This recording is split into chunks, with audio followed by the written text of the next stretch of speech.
আসসালামু আলাইকুম। আমি এখন দাঁড়িয়ে আছি চট্টগ্রাম কাগড়াছড়ি সড়কের বড়দিঘির পার এলাকায়।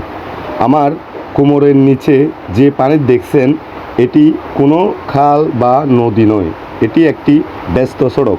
হাঁটু সমান পানির কারণে সাধারণ মানুষের দুর্ভোগ এখন চরমে। কেউ ভ্যানে করে, কেউ হেঁটে পার হচ্ছেন জীবনের ঝুঁকি নিয়ে।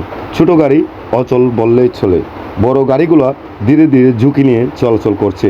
একটুই সামান্য কয়েকদিনের বৃষ্টিতে এমন অবস্থা হয়, তাহলে একটু ভারী বৃষ্টিতে কী হতে পারে সেটা সহজেই অনুমান করা যায়।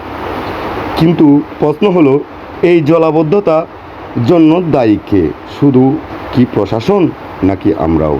একটু চারপাশে তাকালেই উত্তরটা পাওয়া যায়। ডাস্টবিনের বাইরে ছড়িয়ে থাকা ময়লা, পলিথিন, প্লাস্টিক, বোতল এসবই বৃষ্টির পানিতে ভেসে ড্রেন ও খালে গিয়ে জমে থাকে।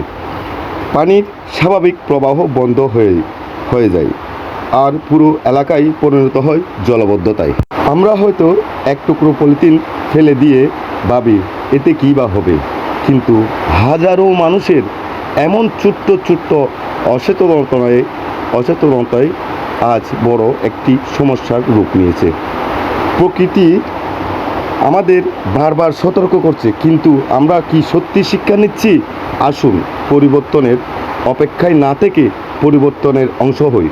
ময়লা নির্দিষ্ট স্থানে ফেলি, প্লাস্টিকের ব্যবহার কমাই, আর নিজের এলাকায় ড্রেন ও খাল পরিষ্কার রাখতে সচেতন হই।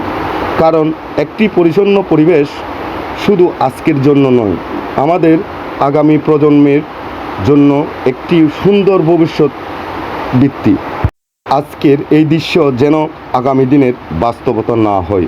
সচেতন হন, অন্যকে সচেতন হতে অনুরোধ করুন। একটি ছোট্ট উদ্যোগই বড় পরিবর্তনের সূচনা করতে পারে।